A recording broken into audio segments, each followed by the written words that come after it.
isa na namang late night cravings, mga kaitlog. So, nag-shred ako ng carrots and nag-chop ako ng kinchay. And ngayon naman, ang mga garlic. Sige, ipukpok mo lang ang lahat ng galit mo sa mundo. Tapos, i-mix mo na lahat ng ingredients. Ayan. Lagyan natin ng egg and everything else. Yung egg, it acts like an emulsifier. What's an emulsifier? Ewan ko. After then, you have to partition, balutin ng mall wrapper. And, ayan. Isa-isa. Ang dami na nga eh. Tapos, preheated na yan. Nilagay ko na yung mga siomai. Naka 50 minutes yan.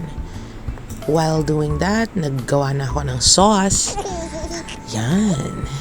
Tapos, ayan. After, I think, 40 minutes na, luto na siya.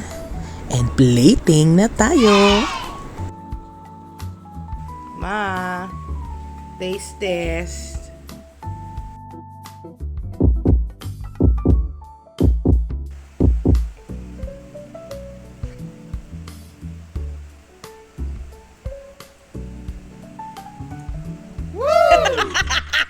Ma, natural ba yan?